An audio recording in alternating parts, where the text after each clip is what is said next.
April 4 and 5 down in Point Pleasant, New Jersey at Uncle Vinny's. April 18th, 19th, Key West, Florida, May 2nd and 3rd. I zip out to the West Coast, and I'm going to be in Los Angeles. I don't know why I'm delivering this like I'm some kind of a schlocky salesman. Come see me live. D.C. in May, Salt Lake City in June, Cleveland in June, Canada in July. JimNorton.com/tour. Be there or be square. Trying to... Are we on that one too? On Agents too? Yeah. All right, awesome. Why would I tell you your business? Why would I tell the fucking homeless pimp his business? And that's how we start. We're about to roll, and I make sure I ask him to double check his cameras.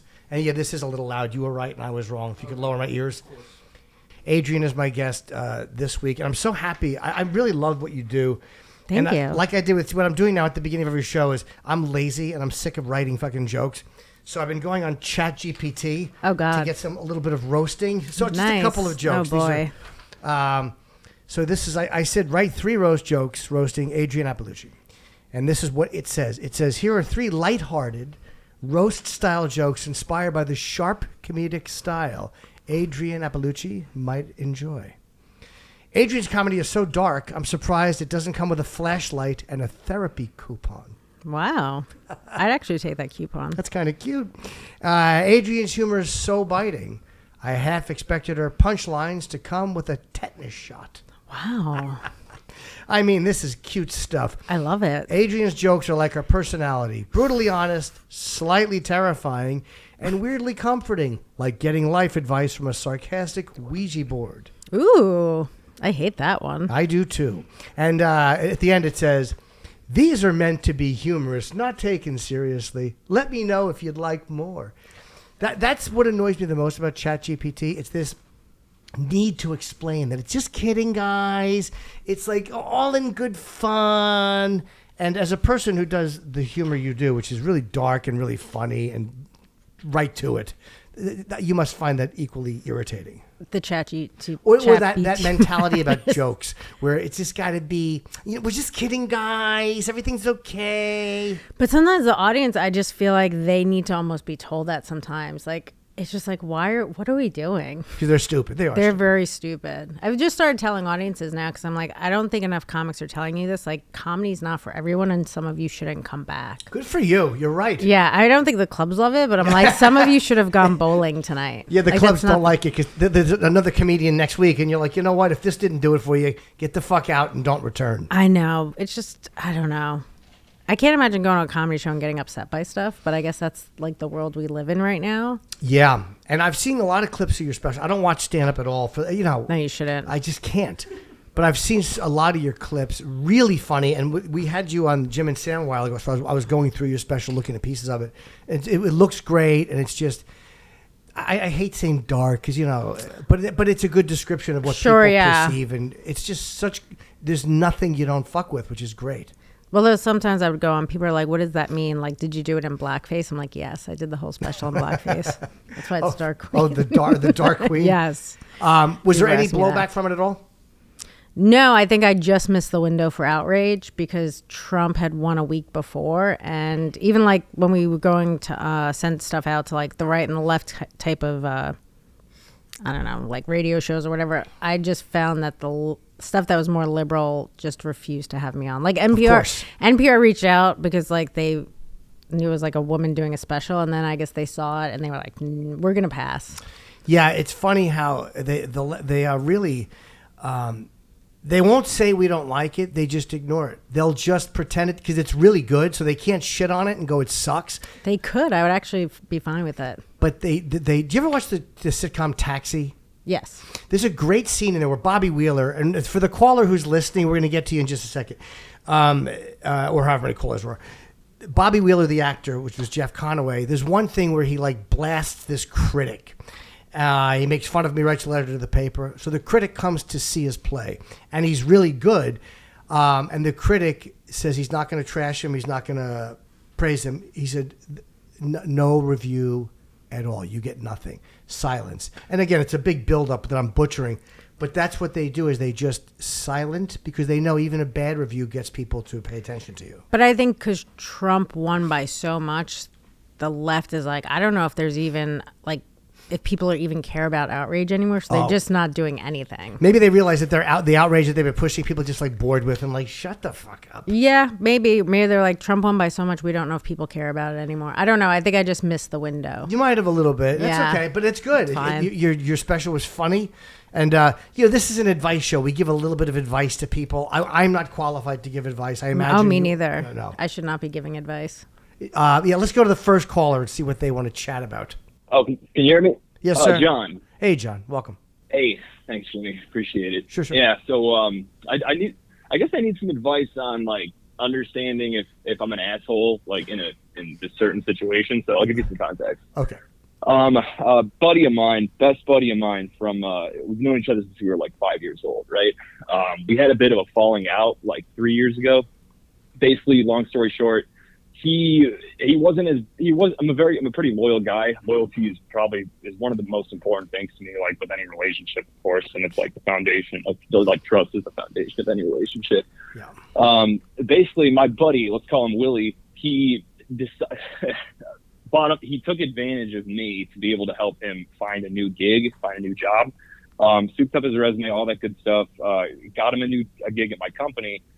He ends up getting canned 2 months later because he was fucking around internally, just not doing what he was supposed to do. And he kind of blamed me for his firing. And I'm like, dude, what do you want me to do? I'm not going to put my ass on the line for you. And we kind of stopped talking after that, and had a bit of a fight. I told him, look, you're going downhill, dude. He's a bit of a loser, to be honest with you. This is really fucking coming apart quickly. This good guy, I loved him. I know since I'm fired. I got him this job. He's like, he's a fucking loser, man. He's a fired piece of He's become shit. such a loser. Sorry. What did he do to get fired? Rambling there. Yeah, what did he do to get fired? He was talking shit about his own manager, like amongst a group of people, like pretty badly, like throwing him under the bus. And one of his coworkers, he was on the support team for this company, decided to go to the manager, like, "Hey, Willie's talking mad shit about you." And I kind of love that. Him, though. "Hey, yeah," but it was his first, dude. It was his first like month on a gig. I'm like, by that point, if you put your first month in the job, you got to be like sucking a dick, kind of. Sure. You're just trying to be. And so he was getting paid like $60,000 a year, and this is 2020. So, I mean, I guess it's a little more than relatively what it is now. Well, here's the thing, John. Are you a dick? I would say this. It's almost like if he was dating a woman and he introduced you to her friend, and you start dating the woman, and then he cheats and gets caught. You're not supposed to break up with the girl you're dating because he fucked up. It seems like I love that he went off the rails right away at a job. I love that person. I respect that. I also like it just as a person that's there. But it's not your fault that he got fired. Yeah, fuck him. He's talking shit. Yeah, he's too stupid to read the room. You're right. And he's probably just frustrated. But here's the deal. We rekindled things earlier this year, right? Okay. I came back to him and I was like, look, dude, forget all this bullshit. Like, there's no reason. We've been friends for so long. There's a good reason why Auld we're Lang friends for so long. Yeah. But all good. And he's having a wedding, right? So he's getting married to this, my opinion, I think he's going to get divorced from this chick in like a year. Fuck his wife. But, dude, fuck his wife. Yeah, Show him. she's right. Fuck his wife. Fuck his wife. Yeah. his Oh, wife. God, no. She's a fucking whale, dude. No way in hell. Who cares? You're not doing it because she's hot. You're doing it to it's fuck on him. principle. This is a principle thing. Dude, Just fucking. just Take his fuck job her. and fuck fuck her his in wife. spite of her being a whale. Yeah, man. No, so when we rekindled things, I was like, look, I know you're getting married next February. The guys are telling me, I want you to know I don't expect to be invited. I shouldn't be invited, but if you did invite me, I would be there for you. And he was like, oh, there. Why would you want to go to a coy wedding? Guy. You're kind of a loser. I don't, I don't. No, at I'm just all. kidding. But Don't go to the wedding. The loyalty for him, because he's my buddy. I'm like, he would do the same for me. I feel like, so I'm like, all right, I'll go for it. But he kind of, in a coy way, said, yeah, there should be some room, this and that, blah blah blah. Well, the wedding is a month and a half away now, right? And I have not heard dick from him about like an invite, and it's in Las Vegas, and I'm in Chicago, so it's not like it's a fucking destination wedding. I haven't gotten any hotel. I'm not gonna. It's gonna be like over $1,000, dude. I don't really want to spend that much money to. So to why go would to a you wedding. be the And dick? I guess I'm just worried.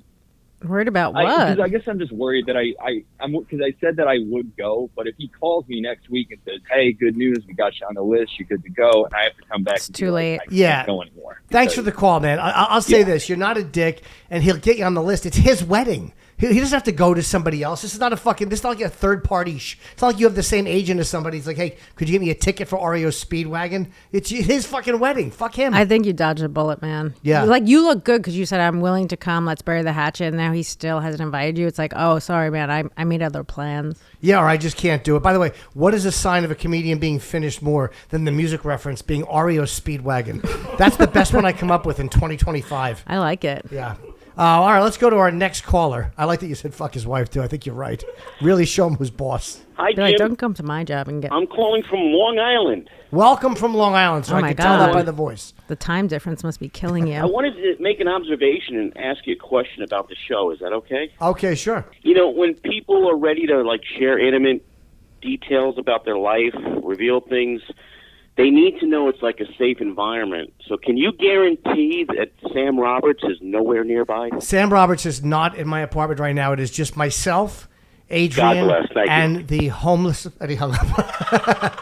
I mean, this is not a safe environment. That's what I was Not gonna at say. all. Please don't. That's the music when someone goes. I like how he's like, nope. But I can't tell if he likes Sam or hates him. Like, I can't tell if that was I'm glad Sam's not here, or, hey, I want him fuck there. you, Jim. If he ain't there, I don't talk. I can't tell what he was trying to say. Have you ever been fired from a day job? Yes. For what was it? What did I get fired for? I remember my dad was dying, and I like really test the limits of what I could get out of the company. Did Like you I milk took it? no, I took off, and they didn't like that, and then I went like to the law, and then they were upset by that. Like You went to the law? Oh, like I like looked into it. You know you're supposed to get time off for like if your family member's dying, but Sure. you don't get paid. But they were annoyed that I took off the time. How much time? Maybe like a month or two. It wasn't that. I mean, it was also like 20. It's not like I was doing something that nobody else could do at the office. What was your dad dying of? Brain cancer. Oh wow! Oh, that sucks. Yeah. But How'd they find it? Was he like disoriented or? so he was a postal worker, and they gave him a promotion, and we thought that the promotion was making him forget shit. Also, when he had brain cancer, he was like a much nicer person. Oh really? Like Forgot he to be was nasty. well, he just was like a bit like my dad was a gambler, so he was like emotionally unavailable, but he wasn't Yeah. like that once he had the cancer. Oh, he became more. Yeah, like you want to hang out with me and stuff. I should have known that he had cancer. Oh, so did he know he had cancer or no? I don't know, because once you start getting like radiation and stuff, your brain's just fried. Oh, so he was already getting it. It's not like he just said, "I have a headache. Where's my daughter?" I want to hug her. No, he was like getting lost, and like he didn't know what was happening. That's scary. It is very scary. And is it painful brain cancer or no? I hate the MRIs. I don't That's the worst know. part of it. I'm sure is the MRIs. I just know when we took him to the intake initially, they took his like shoelaces. Because I guess they thought he was like, because this was before he was, but this was before they knew he had cancer. They just didn't know what was happening. Oh, So they just took his shoelaces. yeah, headaches, nausea, vomiting, lack of coordination, Memory difficulty lapse. walking, memory lapse. Yeah. What I would be so fucked up by is because with the brain you got to constantly get your MRIs. You have to constantly lay in that fucking shit tube, and I just can't stand them. I think he only had like one or two of those, and then they put something over your head so you don't, like almost like a stocking, so you don't move. Yeah, I think he didn't really know what was going on for that long. Like at one point, he thought like the sink was a pizza box. Like I think he was just losing it pretty quickly. yeah, it's a really big mix-up. Yes, especially being excited for pizza and it's just the sink. You're like, well, that's a bummer now. Yeah, you're like, oh, great, the game's on. You bite into the faucet. Yep. Fucking teeth come out. How did you handle it? Were you like devastated, or you seem pretty pragmatic? I think in the moment I was like pretty upset. I think that started like a depression for me. Oh, okay. Yeah, because it was just like me, my mom, my sister, and my dad, and I have a very small family. So once he died, it was kind of like, I don't know, mom's gonna have to go get another husband. How long was he sick for? About 6 months. Okay. It wasn't that long, but it was like long enough where you're like every day you're going to the hospital. Yeah. I remember getting pneumonia and kind of just having a break from it. And I enjoyed the break. You did, right? Because it's just so depressing to go visit someone who's dying. It's just like every day. It's just upsetting. Yeah, and what do you say? Like every day you got to walk in. Hey, like you have to find things to be. Yeah, and he's like losing his memory. And at one point, me and my mother brought a dog into the hospital. We snuck a dog in a JanSport, which was crazy of us.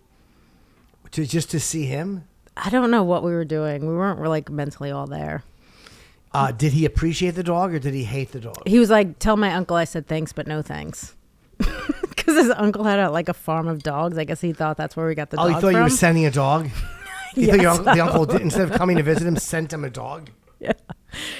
Yeah, and then he had an aide there because he was like a fall risk, and she went ballistic on us. I mean, as she should. She's like, you can't bring a dog into... What kind of dog was it? Was it hypoallergenic? Like, I have a little hypoallergenic. It was a puppy. Dog. No, it wasn't like that. But it was a puppy, and it was just going nuts. Oh, it was being a dog, shitting all over. And it wasn't shitting all over, wires. but it's just like jumping on. We put it on the bed. It's just running all over the bed. She's like, this is not like safe. I don't know how to handle. Like the dog shits on the rug, and I literally, I talk to it like a person. I'm like, what the fuck? Why would you do that? I don't think it understands that. No, but it doesn't. But I get the frustration. It doesn't. And I try to talk nicely. Like I just get so annoyed. You might have to get it trained. We absolutely have to get it trained because he's not bright. He's not a bright dog. I love him. He's adorable. He's very cute. But he's not a bright animal. Poodles are fucking smart. Yorkies are like 37. I like that you thought it was a poodle. I thought it was a Cavapoo. I'm a fucking idiot. Well, that might have been smarter than this thing. Honestly, yeah. I'm not much dumber, but I'm close. All right, we have another. Let's go to another caller. Can we have something from Mr. Norton's penis? It's very rare. I am this delighted to welcome a sponsor to the podcast. I'm always happy, but this is borderline thrilled. Blue Chew. It feels like a marriage. This is a match that was meant to be.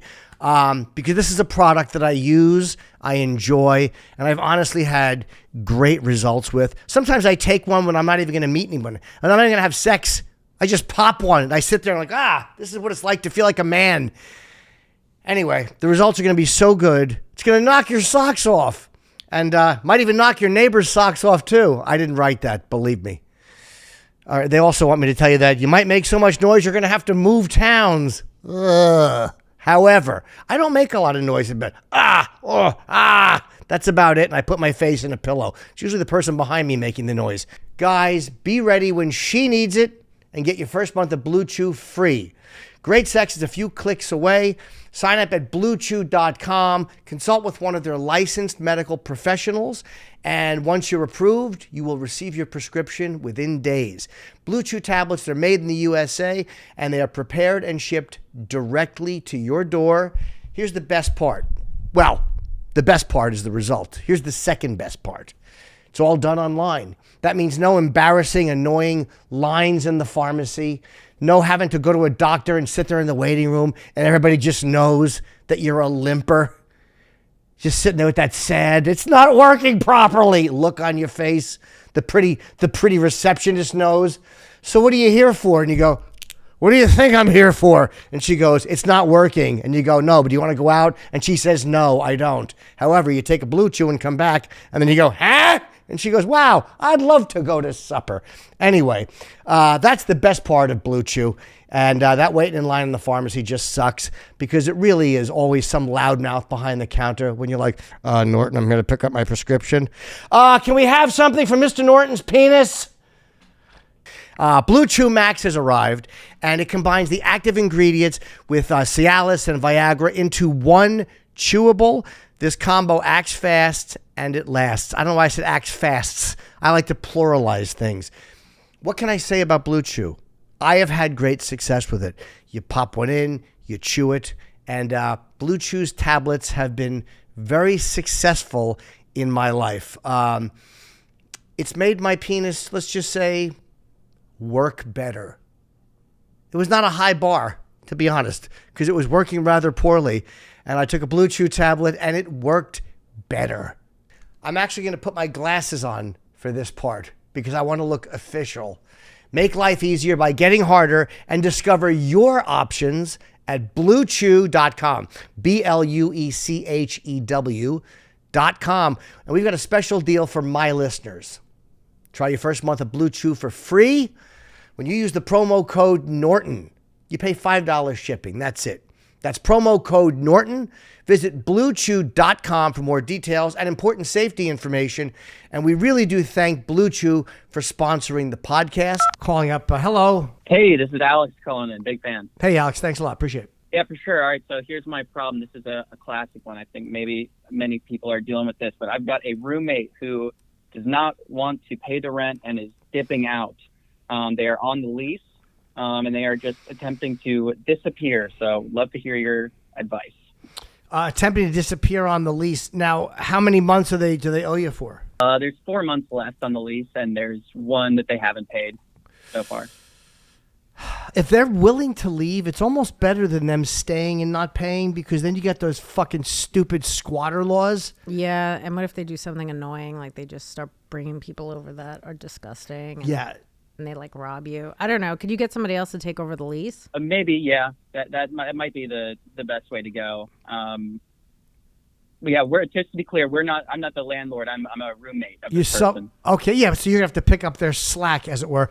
But I would say Right. that again, the idea of if you're not the landlord, you don't care about a squatter. That's more annoying. Can you talk to the landlord and tell him to fucking deal with it? Maybe it's not your problem; it's the landlord's problem. Or did you sublet it? Yeah, it might be. I think we're not allowed to sublet on the lease. Yeah, I'm not sure. Sorry, it was just the funnier problem for you. That's okay. It's problems are not always funny, sir. I wish I was a better comedian who could make this funny. Well, I mean, we're both failed. I think if they sign the lease, though, they are responsible, like with the landlord. I don't think that's you having to cover the rest of the rent if they're on the lease. No, but if he subletted it, I think he subletted it. I think did you sublet this, or is this from the landlord? Caller, you're on the air. Yeah, so I have not. This is not a subletter. This is like an additional signee on the lease. So I think I'm not positive, but I think that it falls on the rest of us tenants and not the landlord. But I guess I'll review the lease. Well, if the landlord allowed this person to sign on, how could that fall on you guys? That doesn't make sense to me. I think it says. If a roommate disappears, this is the AI overview. If a roommate disappears or on a lease, meaning they leave the apartment without notifying you or the landlord, they stop payment, you are still legally responsible for the entire rent amount on the lease. You could take legal action to recoup from that shit person. How does the landlord not get fucked? Then again, they get fucked by squatters. How do they not get fucked on this? I don't know. Could you talk to the landlord and ask him to help you find somebody else? Yeah, talk to the landlord. Who's this person? Is it your friend? Yeah, who is he? That's moving out? Somebody you're intimately involved with? No. This was someone. I mean, we took in. This is a friend of a friend, basically, who I hadn't met until they moved in, and we did an interview with them and sat them down and said, here's all the things that we use the house for, just making sure that's cool with you. And our last question to them was, hey, just making sure, like, are you ever going to have an issue with paying the rent? We just have to, of course, obviously we have to ask that. And they laughed at the question and we're like, oh, no, of course not. I'll never have that problem. And but here we are. Everyone just lies. Everyone lies. You can't ask that question. That's like the fucking the gun application that Hunter Biden lied on. Do you do drugs? Well, what are you gonna do? Yes. I mean, you have to lie. You gotta lie. You have trouble paying your rent, probably. Well, welcome. It's like when they ask Joe if they're gonna pardon him, and he's like, oh, no, of course not. Well, yeah, I don't blame him. It's his kid. I mean, come on. Some parents have a shitty kid. You have to lie. Yeah, that's all right. You have to lie. I don't blame him. You have to lie always. You have to, especially with that. You get a pardon your son, no, and then you do it. What are you? You're 81. You're leaving. What are they going to do? Yell at you? Fuck you, kid. You're half deaf. Thank you very much for the call. Appreciate it. Good luck with this piece of shit. Hopefully, the day he leaves, his truck is hit. Or I hope he takes the subway and falls asleep, and there's a Guatemalan fellow with a lighter. Let's hope that's what happens to your shit friend. All right, friend of a friend, by the way. Friend of a friend. Never bigger, trust him. Never trust him. There's no bigger piece of shit than the friend of a friend. Yeah, I guess if he paid a security, that would cover the 1 month. Like, just let him leave. Yeah, let him go. And just see if you could get somebody else. Yeah, good question about the security. Don't have roommates. It's like a fucking nightmare. You do or don't? Don't. No, I have had one, but he's one of my best friends, and it was good. That's different. And I have one, but I pay for everything. Did you get any? I got career advice from my Uncle Mark that I never forgot. What was it? Was it good? It was so basic. He said to me one time, he goes, he was an actor, and he goes, every day he would ask himself, what have I done for my career today? And it's such basic. I was like 14 when he told me that. Mm-hmm. And it's the thing I thought of for 25 years after. It's not bad advice. But I mean, it's like the most basic. Yeah. I would go to an open mic, or I would go do something, or every fucking day I had to do something for I my think that's job. good advice. I guess. Do you ever have like a new comic ask you what their like advice in comedy? Yeah, I don't even know what the new advice is. It used to be just like get great, and now it's like get a following. Also, they'll say like, "Where can I go do open mics?" And I have a great answer because I don't know the answer. 'Cause it's different than it was in 1990. I'm like, there's websites for that now. Can't you just go on and like find a website where people go and do their shit? Yes, there's tons of websites. That's what it's called. Bad Slava. Thank you. Bad Slava, yes. That's where all the open mics are. This is a 12:30 open mic p.m. At the West Side Comedy Club. What is that like?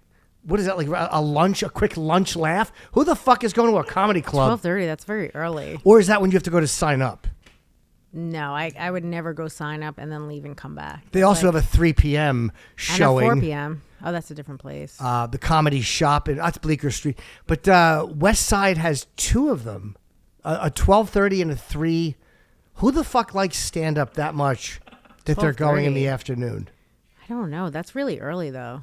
Did you do a lot of open mics when you started? I did a bunch, and I did a bunch of emceeing, like, where I drove and I don't drink. So I would just I would take guys on the road. I would drive them, and because they knew they were going to get home alive, I got a lot of work early on. That makes sense. But I loved open mics. I would go all the time, and I have started no mercy in New for a York. lazy comic. I started in New York City. You started in Boston, right? No, Jersey. Oh, Jersey. Okay. Because I know people that'll start in like other cities where the open mics actually have like patrons who are there to see the show. It's very supportive.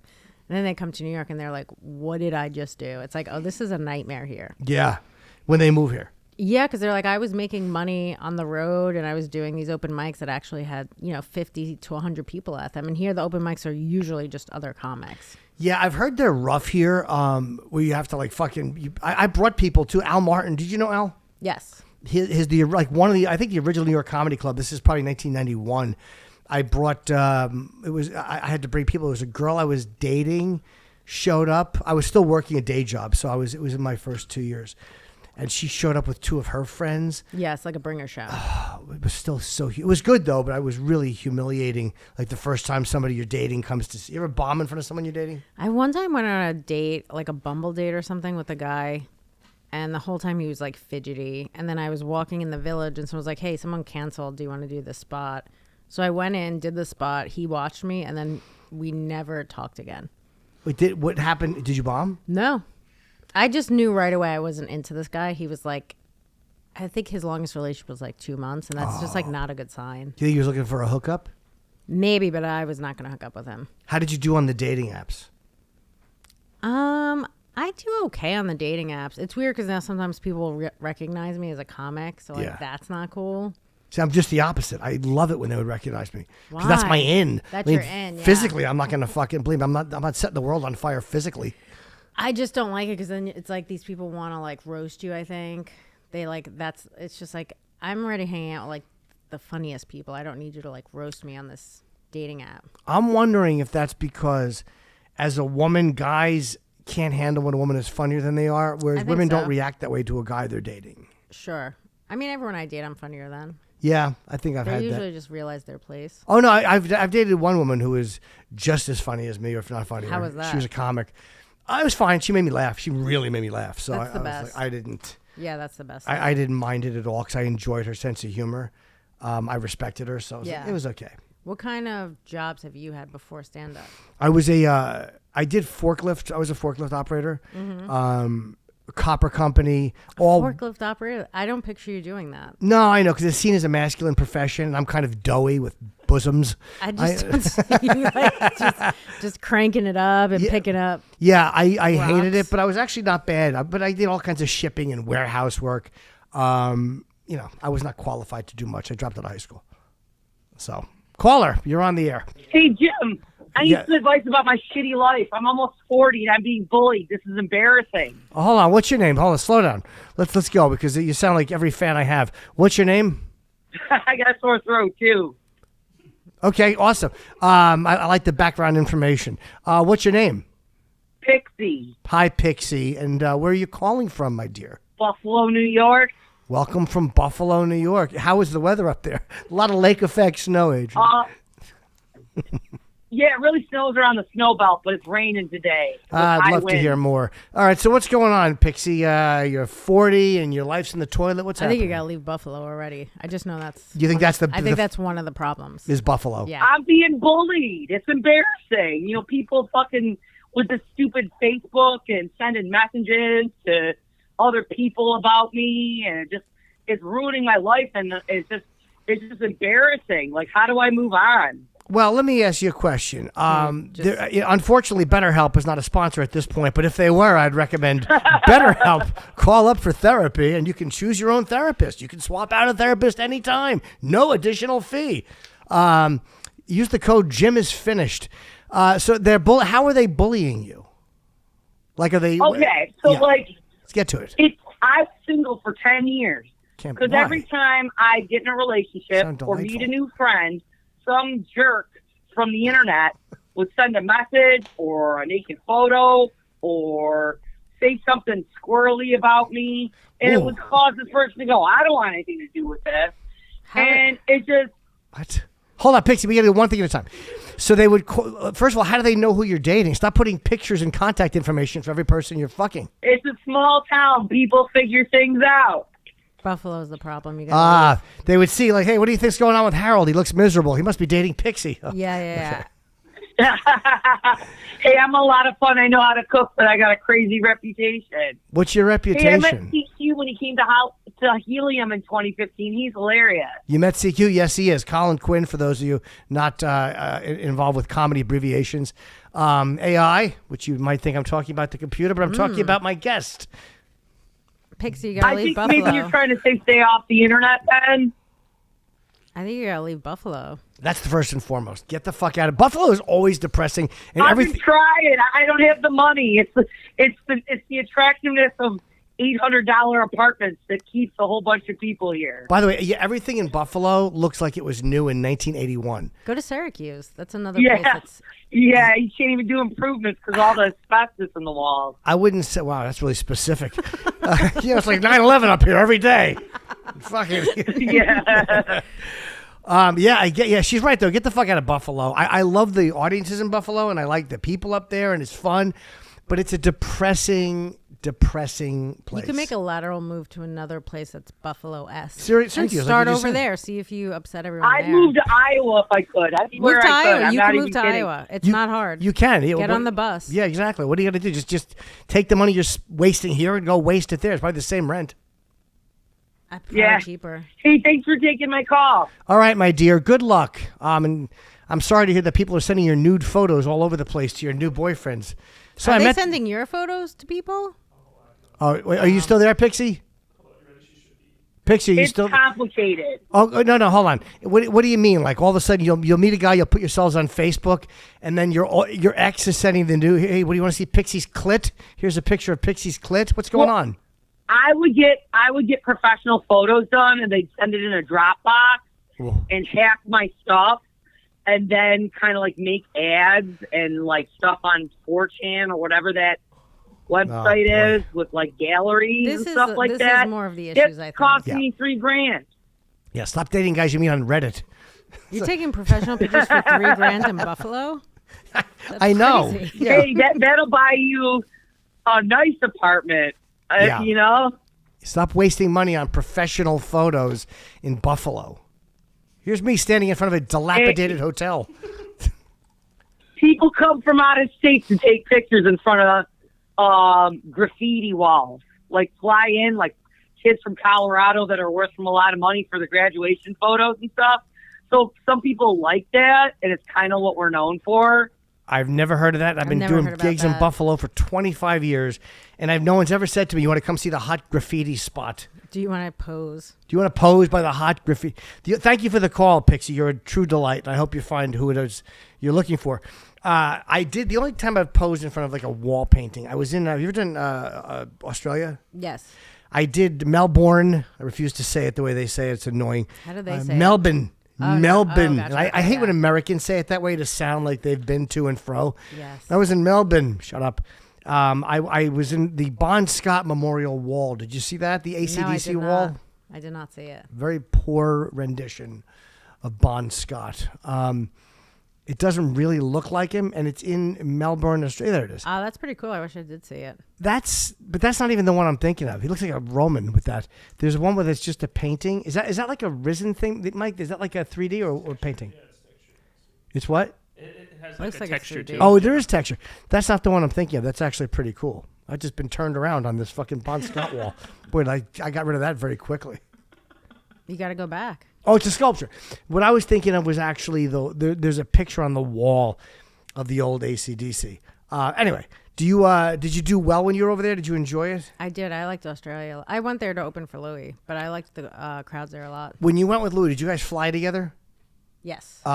Did you fly? What airline? Do you remember? I'm asking for a reason. No. So my trip to Australia started out pretty bad. My first, I was going from New York to San Francisco to Melbourne to Perth, and my first flight got delayed like 4 times, so I missed. Yeah, so I was just at the airport all day, but it was American, I believe. Okay, were you with him the whole time? No, because he flew something else, but usually we fly together. Oh, okay. Yeah. Well, the reason I'm asking all these dumb, specific, non-interesting interview questions is because like I flew, and it was Qantas, and they have no internet.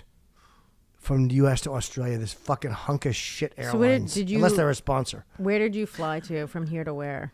Well, because they fucked up and my flight was delayed also. Right. I got delayed in L.A. and then instead of flying into Melbourne, they flew me into Sydney and then back to Melbourne with no internet. It was murderous. It's a nightmare. It's so friggin' long. It's such a long flight. Did you fly business? Yes. Okay, that's at least the. I would not go. I'd rather stay home. Yeah, I couldn't do it. How long were you there for? Maybe like, I don't know, we were in Brisbane, Melbourne, Sydney, so maybe like a week. Okay, it was nice though, right? Yeah, it's very nice. I want to try to relax when I'm in cities more. I always get the fuck out. We have another caller we should go to. Relax, yeah. Yeah. Especially if it's a nice place, like Australia is really nice. Oh, I think you're telling me, I thought I was like, we should go to another caller, and you're going, hey, relax, eager fuck, relax, we'll get to I just meant relax when you go on the road, unless you're in They hung up, sorry. They hung up, okay. Oh, shit, unless you're in Buffalo. Get the fuck out.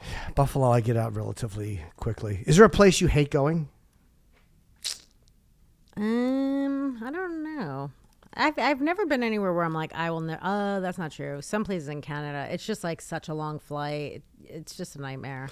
I'm doing Seattle, and then from Seattle, I drive to Vancouver. I love driving in between gigs. That's not bad. I like driving too. Isn't that nice? Yeah, just to get in the car. Do you listen to music? I zone out and I replay arguments in my head. Ooh, I like that. Or you think about stuff that happened with your sister. Well, my sister. What happened with your sister? I love my sister. I have no incestuous feelings. My sister's, yeah, well, me neither. My sister's currently not talking to me. She's mad on my special. I did jokes about her. Oh, what was one of the jokes you did? And I know how awkward it is. One of the jokes is about how she's had a baby with a married man. Did she? Yeah. It's not a lie. Nothing I said is a lie. Yeah, she can't sue you for slander. She can't sue me for slander. But she called my mother up and she was like, do something. And my mother's like, what am I going to do? Did she know you were doing that joke? No. Oh. She didn't know. But she's also not a great person, so she kind of deserved it. Hopefully she hears this too. Someone will tell her. Her baby daddy mama is like real in my business. That's probably how she figured it out. Oh, okay. So he told her that you're talking shit. I think that the wife is like obsessed with me because she wants information. So I think that's how it happened. I'm not sure, but that's what I Oh, the wife of the guy who had sex with her. Yeah. Oh. And she's mad at my sister, but my sister has no like responsibility to her. Be mad at your fucking husband. Be mad at the husband who did it, yeah. Is she still married to him? I think so. Yeah. I mean, you got to leave. I don't think she's going to leave. I think at this point they've been together so long, and if they get divorced, they have to sell their house, and she wants the house. What was the joke you did? I did a couple of jokes. It wasn't just one. One joke was about how so there's a baby. I said it's not the first time she got pregnant by him. It's the second. The first time she had a miscarriage, because even God was like, this is not a good idea. Is it true? Yes. Oh, you're the best. It is true. I mean, that's a great joke if it's not true. It was true. But the fact that it is true and you just decided to tell everybody on Netflix. I mean, not everyone. Not enough people watched it, really. Oh, I'm sure enough people saw that. You know how many people you want to know about that? 2. You and the doctor. That's the only people you want to know about that. Well, and he's also old, so the kid's autistic. So it's like, listen, my sister's not thrilled. Okay. She's not thrilled that you're putting it all out there? She's not thrilled, yeah. Are you like that in a relationship? Because I can't help but like that's what it's like on radio.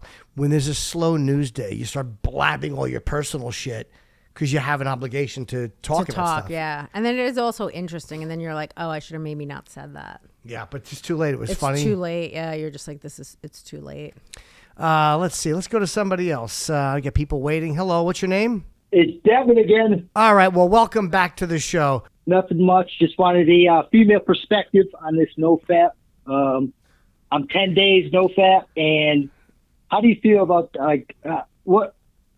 how should I approach it as a man? My female anima is pretty massive, so I just don't know what's the female perspective. So why are you doing that? Is it because you're just like watching too much porn? Partially, and I think it just makes myself better. Like I'm becoming, like it just, I don't know. It's like a weight lifted off my shoulders, not having to do it.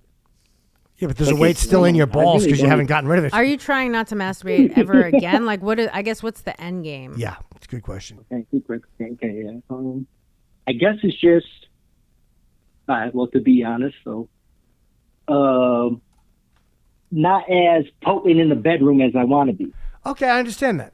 Yeah, so then just, are you having sex enough? Like, yeah. I guess I don't know. Are you in a relationship? Yeah. I'm not. But I'm pretty active. I'm not like the most promiscuous individual, but I am out there.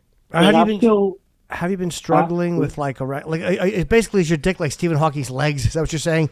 Too much masturbation has made it a non-functional, embarrassing disaster. I understand. I've been there.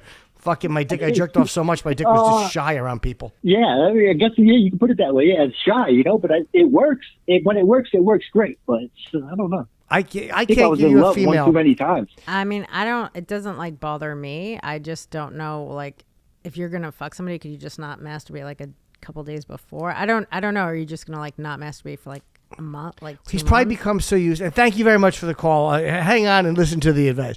I think the thing is that when you jerk off that much, it becomes the only way you can get turned on.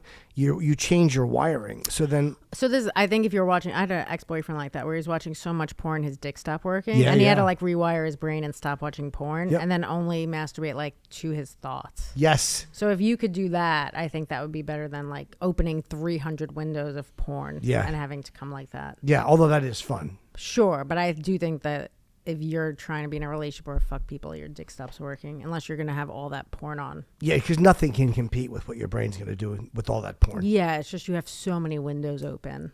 All right, so are they unmuted, Mike? Let's go to another person. Hey, Jim, big fan. Thank you. Seriously, I'm changing careers, and I'm taking stand-up comics seriously for the first time in my life. And I am scared to death, but I've seen your work, and I love your work, and I love so many others. And I'm going to Austin in January to see Whitney to check it out. And I need some advice, brother. How old are you? Yeah. I love it. I just turned 43 and found out I'm autistic in October, so I got to make some shit happen. Well, you certainly chose the right profession to go into. That's true. Autism. Yes, sir. You want to do Kill Tony? Is that what you're going to do? I'm going to see Whitney Cummings first for 2 shows to get used to the comedy mothership, and then pursue it from there. I'm in Wichita, so I just got to drive straight south. It's not a big deal, but I got to take that leap, brother. Yeah. I mean, then do it. Yeah. What are you doing now? Yeah, if you feel like you need to do and you'll regret it the rest of your life. Yeah, then just do it. So, Jim, I'm a jack of all trades right now, just making as much money as I can to get by because I'm unemployable. Why are you unemployable? Yeah, why are you unemployable?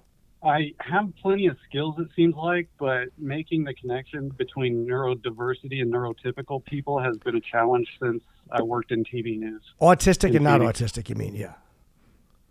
Yes, I am. Yes. Okay. True. So your autism fucks you up? Absolutely, yeah. Because I look normal and I can mask it. I've been masking for 43 fucking years and I'm tired of it. And I'm ready to, just put my comedy writing skills to work. And Ricky Gervais pointed me in the right direction. He talked to me the other day, and I just love the community that comics provide. And I think it's for me. All right. Can I tell you through this whole thing about masking? We had someone just dropped out. This whole thing about masking, we all mask. That's not an autistic. Autistics don't have the market cornered on masking. Every person masks all the time. We really, you know what I mean? Like, so you feel more connected to people because we are always. You think when I first meet a woman that I'm just the totally natural Jim? No, I'm the fucking nice guy. I'm Curtis. Oh my God, never cheat on you. Like, and then they with me for a while. I'm a hunk of shit. Like I've masked in every situation of my life. I'm sure you do. Of course. Can I clarify something? What's that? Please clarify. If I can clarify something, sure. And this is what my stand-up is going to be about. Clarity is education, because I'm a teacher by heart. Okay. I live in an old teacher's home right now. But the autistic masking, if I don't mask, I get beaten, robbed, like it gets bad, and bullied like it sucks. So I got to act like a tough guy, shave my head, do whatever. But get a gun. I think a gun would help. Yeah, bro. Yeah, exactly. I'm sorry. You get beaten up and robbed. Where you? How about or That's just change locations where you whip hang your out? Gun out. Dude, I ran back home to Kansas. It's fine. All right. Well, I'm sorry you're getting beaten up and robbed in Wichita. Look, why don't you try doing stand up in Kansas though? Right. Like, Kansas has a decent scene, I think. Kansas City. Why don't you just like try it there instead of just like running to Kansas Austin? has no scene here. I need to get straightened out of here. you out. It's pretty stagnant. Yeah. I could use some masking right there. Yeah, I know. Jesus, how about a little masking? Wrong. What are you talking about, bitch? I ain't going there. Dumb. There's nothing. Let me work on my comedy writing in the meantime. I'm pretty heavy right now. I understand. All right. Well, good luck to you, man. I say, hey, look, if you feel this strongly about it, nobody minds if somebody is autistic in comedy. Like, everyone's autistic. Yeah. Yeah, it's a perfect profession. So good luck to you, my friend. I hope it works out.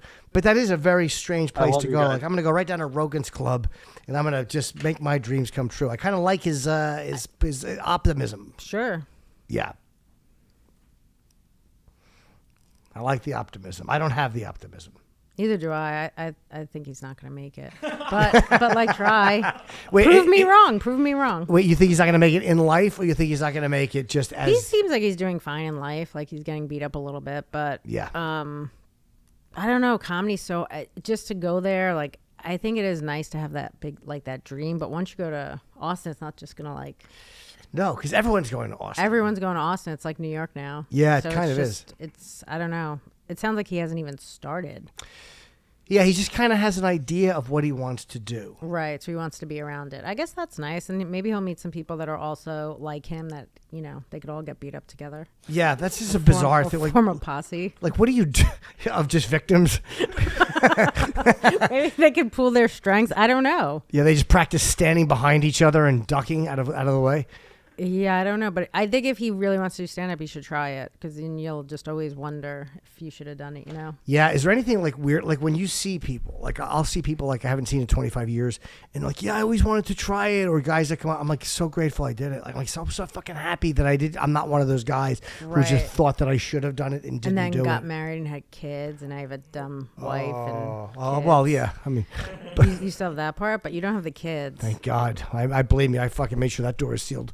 That was never going to happen. Do you want them? No. I'm 46. What am I going to do with kids? Are you 46? Yeah. Wow. Okay. I thought you were a lot younger than that. How old did you think I was? I love that. Early 30s. I'm not being polite. I really did. Wow. I think you're like 33. I don't drink, though. I don't smoke. Are you sober or you just never did it? No, I'm sober. I don't have kids. I also wake up late, so the sun's not even out. Like, it's just, I think I'm doing everything right. When's your last relationship? Or are you in one? Like a boyfriend? Or anybody, yeah. So I was in a relationship with someone from like January to January. We broke up in this January that just passed. Oh, so, yeah, okay. Because I was reading about you on ChatGPT. Oh, yeah. Well, it's interesting. I asked whatever it is, I asked that thing about my love life, and it's like, she's very private about her love life. That's what I was going to say. Right there. I asked them. It said Adrienne is very private, and it also says Adrienne was born and raised in the Bronx, New York, a borough known for its rich cultural diversity and tough, unapologetic charm. Wow. Is that what it's known for? I think that and getting robbed. Yeah, I think that's more like it. A lot of robbery. Yeah, being beaten actually, by I've lived gangs. in the Bronx my whole life. It's actually not bad. I do live in a nicer part of the Bronx, I guess. The Northeast. Did you ever read Random Family? No. Great book. Adrienne LeBlanc wrote it, and it's about, she was doing a book for, like, she immersed herself in the South Bronx for a decade. Okay. With people who lived there. It was so interesting. Every page of this book is good. Like, she won prize. She won, like, whatever the big prizes are. What's it called again? I'm going to read it. Random Family. Random Family. And I've known her for like 20 years. I met her when I was doing Lucky Louie, actually, in 2006, because she was out there with Rick Shapiro writing a book on comedy that she's still working on. I have to pee real quick. Let's pause it. Do you have anybody hating you? Like, have you gotten any like real hateful comments? Yeah, I've gotten some. I mean, I've gotten some messages from the special. One lady said that I was worse than Hitler. She said he would be disappointed. She meant as a painter. I'm not a great painter. That's true. She said that I guess because the Middle East joke about Palestine and Israel, she was like upset about. What? Yeah, is that? What bit have you gotten the most shit about? I don't know. Maybe that one. I don't know. I think also people are just seeing stuff online. They're not seeing the full context, so they're just basing it off of one joke. So maybe that joke. I don't know. Also, people just like you're saying, there's like a school shooting joke. I did a Parkland joke. So people are upset about that. It's just all the normal upset stuff. Do you care? No. No. You've always been kind of like this, or did you start off cute and clean and just go, fuck this? No, I've always pretty much been this person. Really? Yeah. Like willing to go down with the ship? Yeah, and that's probably a testament to like growing up in my household where like everyone's just saying the meanest stuff to you. You just kind of just like whatever. Was it a sign of affection or people just like didn't like each other? My therapist says that we fight and that's how I'm close to people. So that's what I recreate in a lot of my relationships. It's actually quite fun. Maybe that is what I... He's like, that's how you were close to each other. By fighting? By fighting, yeah. So I grew up with a lot of fighting. Are you I'm a nasty arguer, and I try not to do it. Oh, yeah, the worst thing ever. Really? Yeah, that's how we fought. We're saying the thing to you where you're like... What is your Achilles? Like if someone attacks you on it, is it something you do? What is the thing that when they go for it... I think people are just saying, you're ugly, you're fat, you're old. Like that's mostly it. It's me in the mirror. Yeah, but it's like that's what they're saying. That's not even the stuff that even really hurts me. No, I mean when you argue with a person you know. What is your Achilles? Like what are they saying to me? Yeah, like that you'll go like, oh, this is for real. It's probably only my family. Like really nobody else would just know that stuff. I mean, you could say like, my biological father abandoned me. Like that's a good one, Did he? Yeah. Did you tell me that before? My memory's going.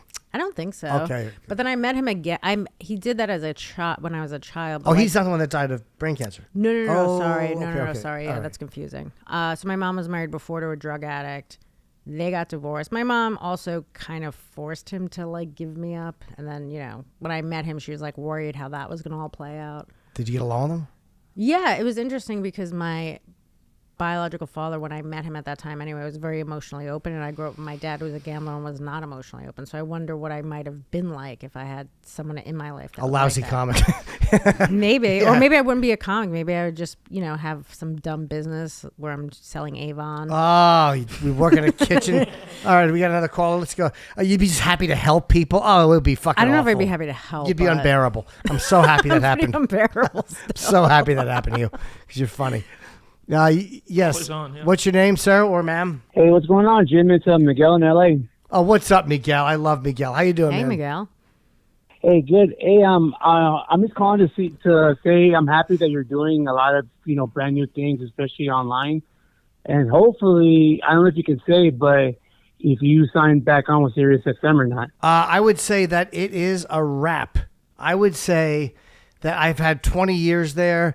That were good years, but I would say that it is a wrap on me and SiriusXM, Miguel. Well, that's a shame because, your guys' show helped me when I was in the coma, and it's a real shame that the company can't, doesn't value you guys enough to resign you. Yeah, it was we just couldn't come to terms. They did offer me something, but it's like one of those things where in life, if you can't meet where you want to meet, after 20 years, it's like, what am I going to do? I don't want to be on what I would consider like a fire pole, a greasy fire pole, slowly sliding down in salary. Like, you just don't want to be that guy. I would rather leave with dignity and go, hey, it's time to do something else. Yeah, exactly. You don't want to be a big-titted zilch that whines on Facebook with like 5 viewers. Where's my phone? That's a good point, Miguel. Thank you, Miguel. I really do love you. My wife loves you too. Thank you, Jim. I can't wait to see you perform in LA in May. Oh, yeah. I'm going to be out at the Melrose Improv. I haven't done that room in years. Yeah, come up and say hello, Miguel. It'll be good to talk to you. I will for sure. Thank you, Jim. All right, pal. Be good. Yeah, Miguel is one of those guys. He knows everything about everyone. Like he's like one of those listeners who fucking has the skinny on everything. He knows everything about every comic. All the dirt that's going on. Yeah, Miguel knows. There are some people that are like in everything. Yeah. And they know all the gossip. They inform me of stuff. Oh, he could probably chat with our masking friend from before. I think they would have a lot. Help him get into comedy. Yeah, I don't like the terms neurotypical, neurodivergent. Stop making longer terms. You're autistic. I'm not autistic. All right, great. Now we know where we are. Stop with these fucking longer. Well, he just found out 2 months ago, so I guess it is. Well, I'm. That is like a weird badge of honor to be like, I just found out that I'm autistic. Yes. I always wonder why people were running for cover when I walked in the room. Right. I just found out. I always wonder why I was talking at parties and I'm just talking to a plant which would eventually die halfway through our conversation. I really feel bad for Pixie. I feel like Pixie needs a lot of work. I know, but Pixie and I would probably get along. Pixie is a fucking You'd probably trooper. date Pixie.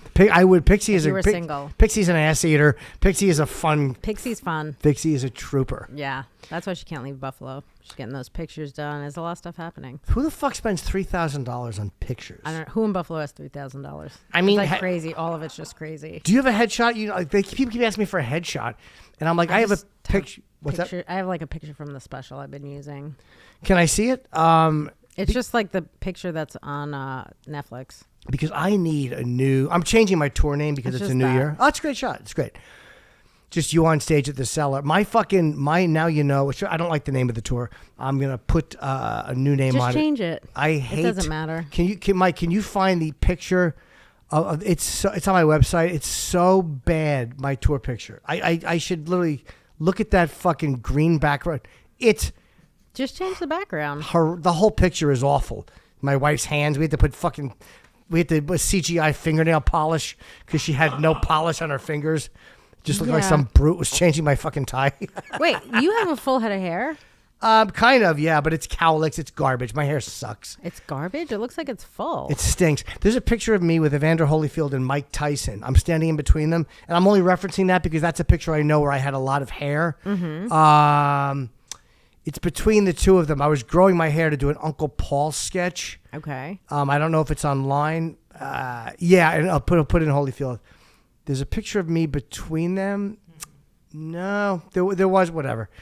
There Is I am. that it? But can you see it's like I'm growing it in there for it? Just it goes. Do you see how it just kind of flays? I look stupid. I look like it's like partly gray, so that's why it looks a little weird. I look like I'm trying to be Paulie Walnuts on one side, but I gave up on the other side. That is a weird picture. It is. I look horrible because again I was doing. I think that was 2014, if I'm correct. I was doing, what was it, April? It doesn't give the date. Oh, it's 2014. I was doing a Vice show back then, and one of the sketches was Uncle Paul. Yay! He was a pedophile and very fun. Isn't it crazy how many people are pedophiles? Yeah, I mean, I've said that every time I've been arrested. Like, you know, but it's just like everyone in Hollywood is like a friggin' pedophile. There are a lot of them, and I truly, kids are so fucking hateable to me and annoying. I just don't get it. Yeah, there's a lot of them. Look at that guy's face. He looks like a pedophile, though. He looks like a guy who wants to be John Madden, but he's a pedophile and he can't be. He looks like Caitlyn Jenner a little bit older, though. Like if Caitlyn Jenner went back to Bruce. He's Mike Jeffries. Now his lawyers say he has Alzheimer's disease, so I guess he didn't know what he forgot the fucking. He keeps forgetting his fucking kids. He forgot. I forgot I wasn't in New Jersey. I thought it was 16. Oh boy. Yeah, but you're right. There are a lot, and it's just like every year there's so many pedophiles. Everyone thought that fucking Corey Feldman was crazy. Yes. And I think he is a little nutty. Well, have you seen him singing? Yeah, he's a little crazy. He's gifted. I mean, obviously he's gifted, you meant to say. He's gifted. He's a great singer. Sure. I mean, that gift comes from pain. Mm-hmm. But I get that. He wasn't wrong. He wasn't wrong. And about nobody believed the pedos. him. No, he was right. He wasn't wrong. I still feel like he's not getting enough love for like letting people know. No, because people are too busy. You know, like I don't know his medical history, but I would say that there's definitely an ability to count toothpicks if he wanted to. You think he's also masking? I'm guessing. Do you think the pedophilia comes with the money or the power? I mean, comes. I don't see that as being a money thing, because if you want power over a kid, it's probably not hard to have. So you probably just have that naturally. I don't know what it comes from. I think it's a brain wiring issue. If you haven't been fumbled with as a kid, if you just look at kids and think they're sexy, your fucking brain wiring is off. Well, all the people who got caught this year were just successful business people, or like allegedly Drake, you know. Yeah, but there's I don't take the allegations until I hear the evidence. I never, because so many people say things that turn out to not be true, and a guy's life is ruined by an allegation that wasn't true. But I don't understand. I think it's a brain wiring thing. Like, you have a foot fetish.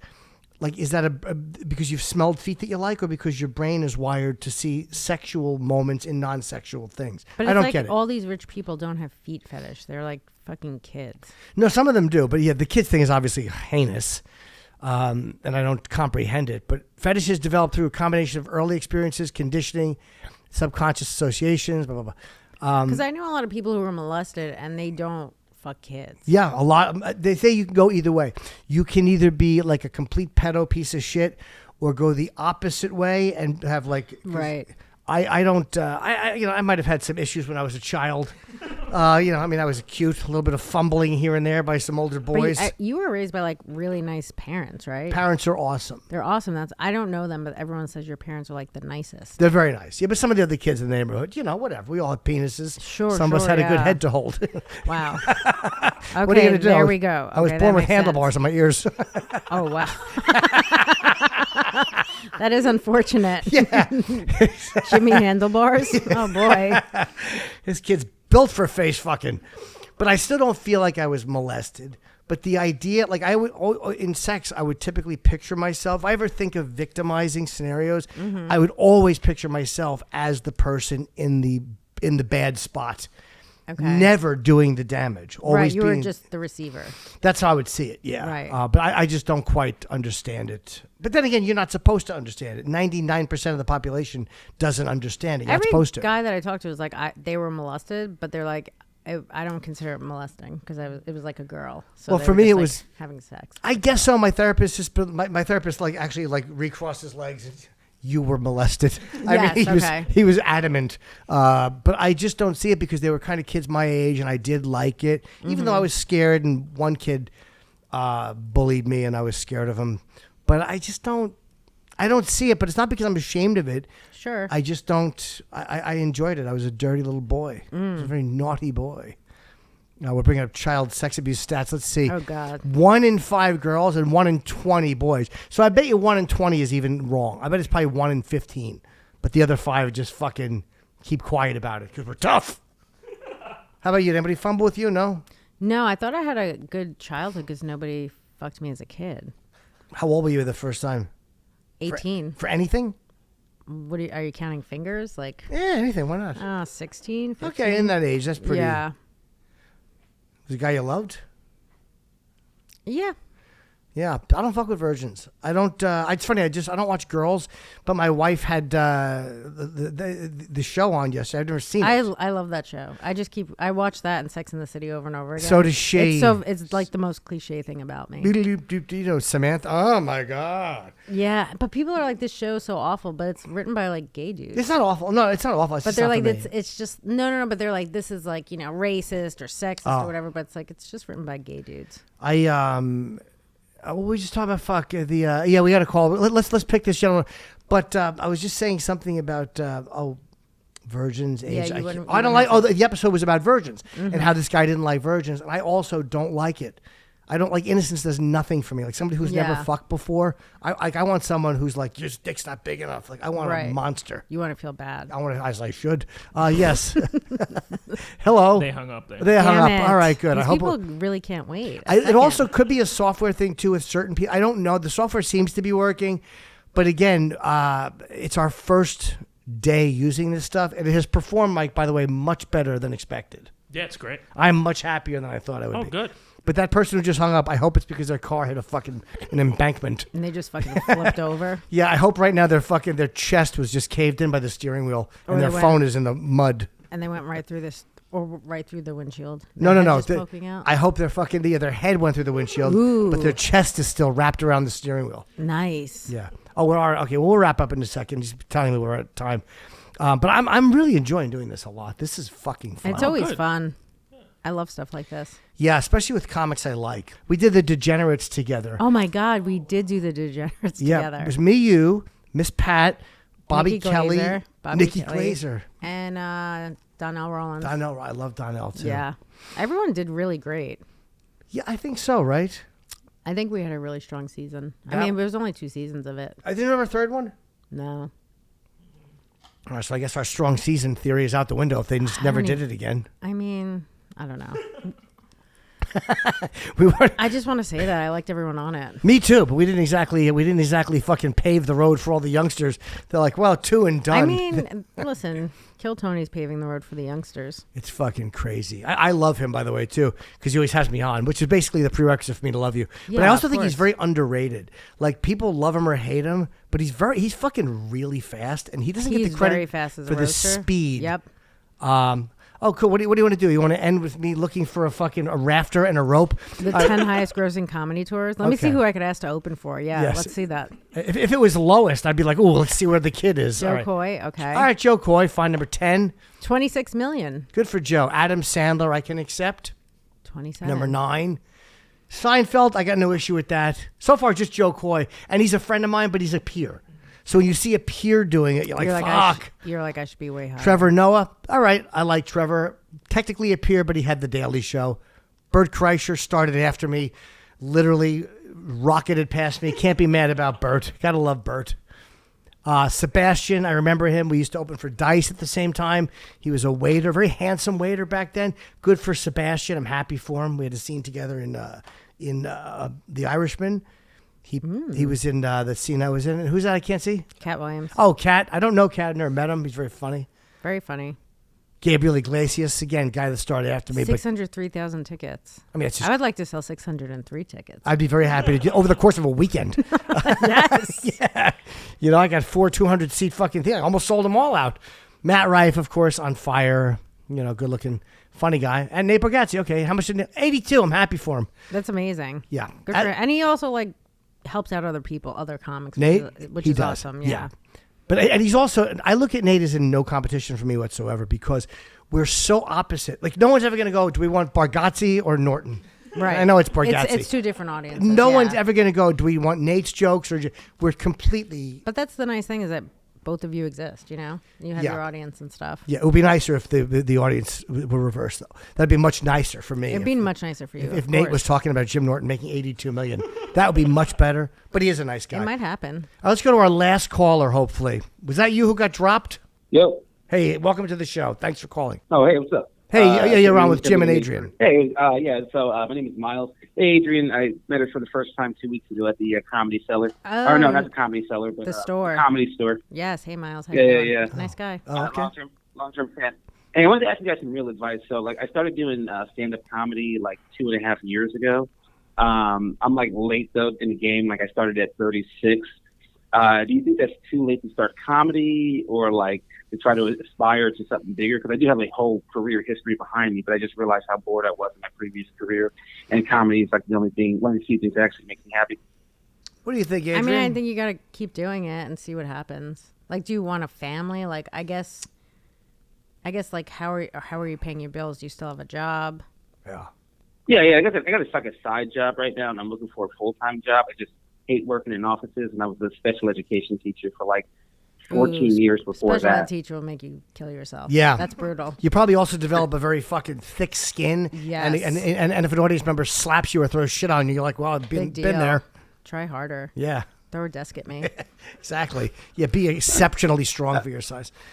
I think just keep getting up, make money to pay your bills, and if you meet a girl or a guy and they want to get married and hope they have money. A girl in this podcast. Oh, in this podcast. Okay. That's right. Sorry. Adam and Eve, not Adam and Steve in my Bible. Am I looking at the camera? Okay. Listen, whatever floats your boat, man. That's right. As long as it's between a man and a woman. That's right, a man and a woman. That's right. All right. Well, listen, we was about doing stand-up. Hey, I guess, keep going. That's all. I always encourage people to just keep doing it. And no, 36 is not too old. That's not too old. And you'll know if it's going to work or not. If you're 50 and you're still not, I would be yeah, go do something else. Yeah.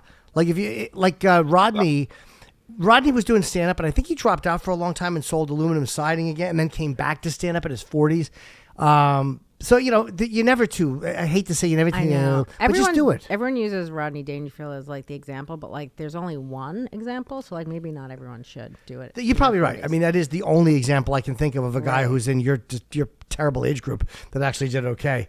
But I'm sure there's other cases, but Rodney is the one because he quit and came back. That's so amazing to me. Yeah, but 36 isn't that old. What's that? No. That other guy's 43. He's finished. Yeah, I don't. Yeah, that's forget crazy. it. You two ought to go on tour. That's crazy. All right, listen, man. Good luck to you, Miles. Thank you so much for supporting this program, and we'll talk to you again. Bye, Miles. Of course, I did long-term fan, man. Thanks, Just pal. Monster Rain when I saw it at like 15 or whatever. Thank you. Man. Thanks, Have a great buddy. Yeah, Monster Rain, the old story we were talking about. The old blowing each Monster other Rain. under the porch. Well, Adrienne, I think you're great. Thank you for doing Thanks this. for having me. Again, we're still a little touch and go with this in the beginning. I didn't ask TJ on last week. I'm still a poor host. Where can people see you? We'll put it in the description and all that, but I want to promote Go you. watch The Dark Queen on Netflix. I'm going to be on tour in January, so AdrienneIapalucci.com. Follow me on Instagram. I think that's it. A hilarious comic. Thank you. And thank you for coming on. And hopefully we'll be doing this next week. Unless Sirius calls and begs me to... No, I'm kidding. They might. It's finished. I love doing this. All right. See you next week. They might beg you. You never know. Never. Thank you so much for calling my show. The episode's over. It's time to go. Good luck, stupid. Good luck, stupid. I hope everything works out. Good luck, stupid. Good luck, stupid. Don't blame me when it doesn't work out. Good luck, stupid. Good luck, stupid. Don't blame me when it doesn't work out.